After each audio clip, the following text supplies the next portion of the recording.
News reflection کے ناظرین کو میرا سلام۔ آج ہم انتہائی اہم ویلاگ لے کر آئے ہیں جس میں ہم آپ کو بتائیں گے کہ وفاقی دارالحکومت اسلام آباد میں انٹرنیشنل ایک ایونٹ جو ہے ایس ای او ہونے جا رہا ہے۔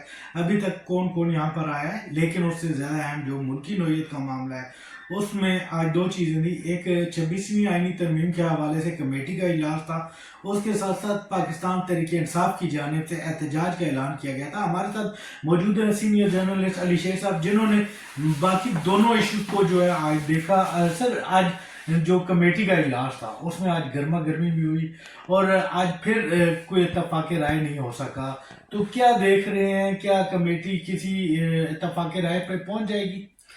دیکھیں، آج آئینی کمیٹی کی سب کمیٹی کا اجلاس ہونا تھا اعظم نذیر طارق صاحب کی سربراہی میں، لیکن وہ نہ ہو سکا۔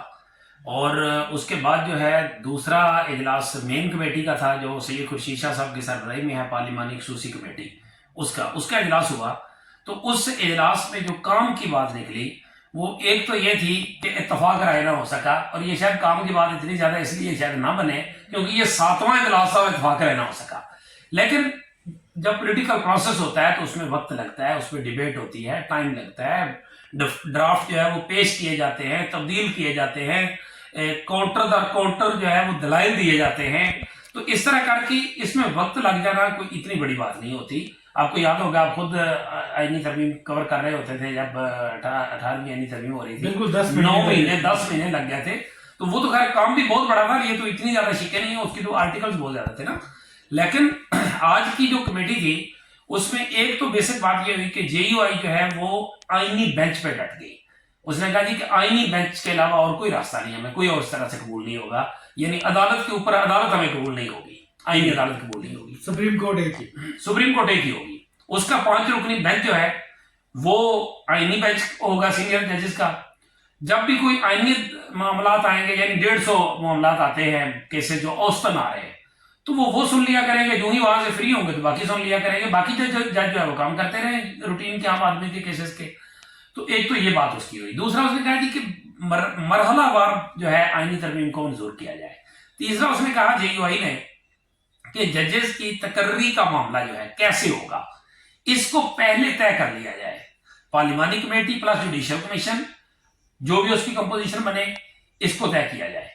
ایک مسودہ جو تھا وہ اے این پی کی طرف سے لایا گیا۔ جی بالکل، آج اے این پی نے کوئی 2 نئے نکات دیے ہیں، وہ کیا ہے؟ ایک نقطہ تھا کہ خیبر پختونخوا کا نام جو ہے اس سے خیبر کاٹ دیا جائے۔ یہ جب پہلے بھی آیا تھا تو اس وقت بھی ہزارہ والوں نے اعتراض کیا تھا، لیکن اس کو شامل کر لیا گیا اتفاق رائے، اور اس میں اب انہوں نے دوبارہ یہ کہا ہے کہ خیبر جو ہے وہ نہ ڈالا جائے۔ دوسری انہوں نے کہا کہ جو معدنی وسائل ہیں، تیل گیس وغیرہ، اس میں جو محکمے ہیں ان میں وفاق اور صوبہ، ان کی کمپوزیشن جو ہے وہ برابر ہونی چاہیے۔ اور تیسری ایک اور چیز جو تھی اے این پی کے حوالے سے ججز کا، کہ جی سپریم کورٹ کے ججز کی جو تعداد ہے وہ چاروں صوبائی جو صوبے ہیں وہاں سے برابر جو ہے وہ ہونی چاہیے۔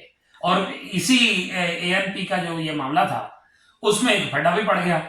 جی بالکل، پھڈا پڑا کہ جب احمد ولی خان نے کہا کہ یہاں سوائے بیرسٹر گوہر کے کوئی بھی اس ترمیم پہ سنجیدگی سے تیاری کر کے نہیں آیا، کسی نے ترمیم پڑھی ہوئی نہیں ہے، یہاں تقریریں کیے جا رہے ہیں، اور تقریریں تو واقعی عمر ایوب صاحب کر رہے تھے، اس میں تو کوئی دوسری رائے بھی نہیں ہے۔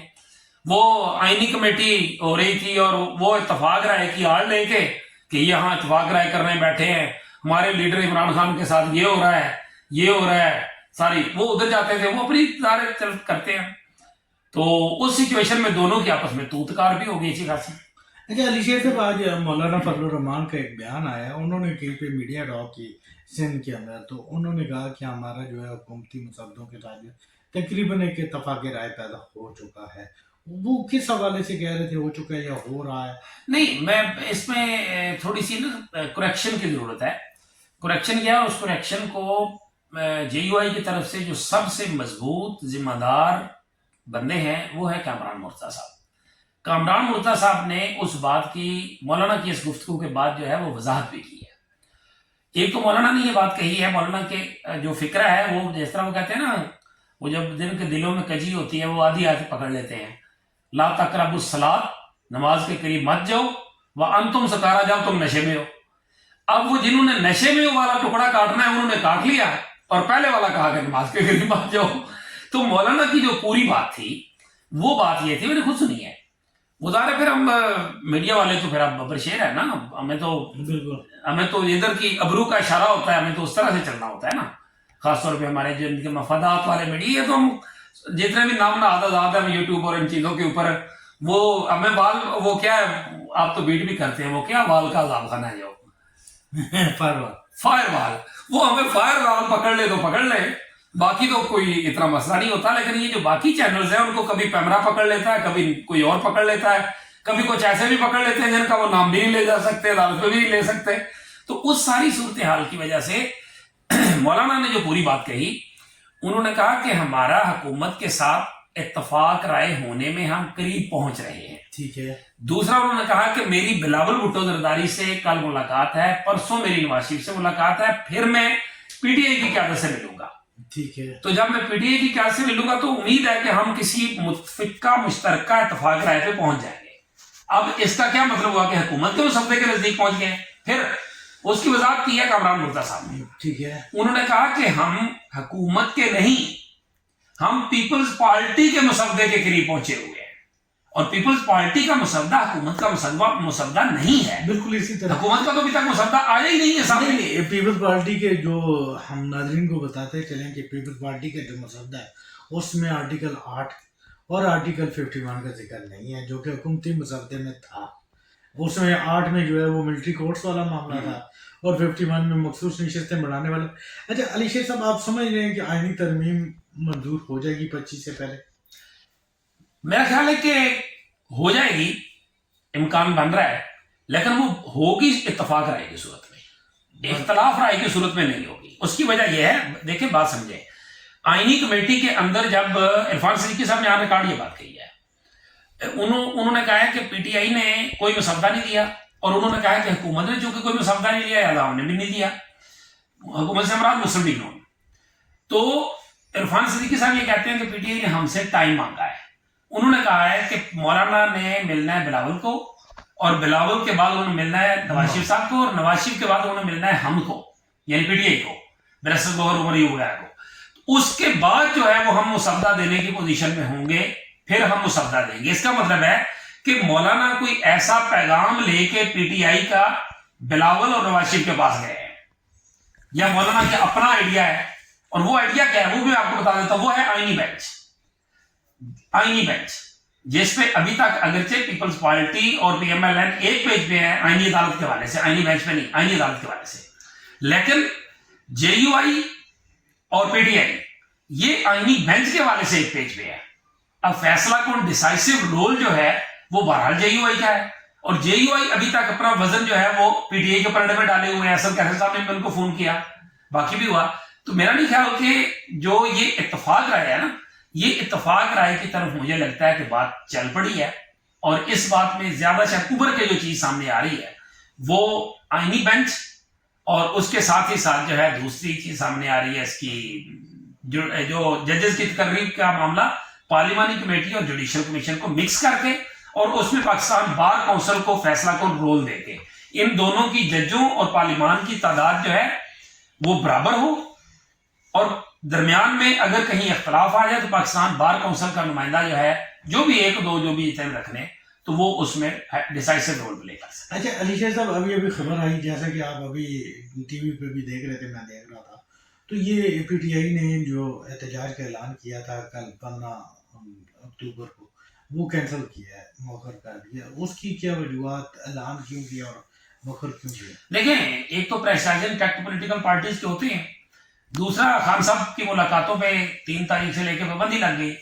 اس سے انہیں فکر ہوئی کہ یہ اس کی صحت ٹھیک نہیں ہے، اور کئی جب کوئی درست انفارمیشن نہیں ہوتی تو پھر اس طرح کی ہوتی ہیں، وہ درست بھی ہو سکتی ہیں، غلط بھی ہو سکتی ہیں. تو اس پہ انہوں نے احتجاج کی کال دی. انہوں نے کہا ہماری ملاقات کرائیں. انہوں نے کہا کہ جی ہماری برسل گوہر یا کچھ لوگوں کی ملاقات کرا دی، یا احمد رضا کی درخواست بھی دی.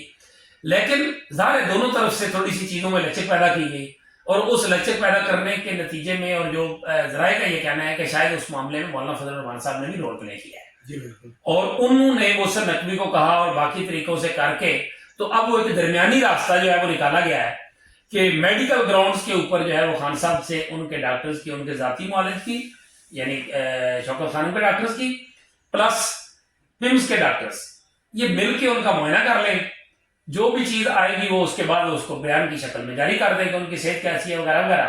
اس سے کارکنان میں پایا جانے والا اختلاف بھی ختم ہو جائے گا اور احتجاج بھی ختم ہو جائے گا. سوشل میڈیا پہ جو گردش کر رہی ہیں خبریں وہ بھی دم توڑ دیں گی، دم توڑ جائے گی. تو یہ ایک میرے خیال میں ایک وائز راستہ نکالا گیا ہے، کیونکہ اس موقع پہ جب ایس سی او کا یہاں پہ اجلاس ہو رہا ہے تو یہاں پہ احتجاج جو ہے وہ تھوڑا سا احتجاج بھی جو ہے وہ چند لوگ ہی کیوں نہ نکل آتے ہیں، لیکن نیگیٹو میسج آتا ہے. جی بالکل، ایس سی او کانفرنس کا جو باضابطہ اجلاس ہے وہ تو منگل سے شروع ہو جائے گا، لیکن پہلے دن جو ہے وہ وزیر اعظم کے جانب سے اشاریہ دیا جائے گا، جبکہ بدھ والے دن جو ہے وہ باضابطہ طور پر اجلاس چلے گا جس میں وزیر اعظم جو ہے وہ خطاب کریں گے اور اس کے بعد دیگر جو ممالک ہیں ان کے سربراہ اور جو نمائندے آئیں گے وہ خطاب کریں گے. اور یہ اس طرح 15 اور 16 2 روز جو ہے وہ ایس سی او کانفرنس چلی جائے گی. اس سے پہلے ایک بڑی کامیابی چائنا کے وزیر اعظم لی چیانگ جو اس وقت پاکستان کے دورے پہ ہیں، آج ان کی وزیر اعظم شہباز شریف کے ساتھ ساتھ جو ہے وہ آرمی چیف کے ساتھ بھی ملاقات ہوئی اور باہمی دلچسپی کے امور پر بھی تبادلہ خیال ہوا. اس کے علاوہ گوادر ایئرپورٹ کا افتتاح بھی ہوا اور بہت سارے ایم او یوز پہ دستخط بھی ہوئے جو کہ پاکستان کے لیے بڑے مثبت ثابت ہوں گے.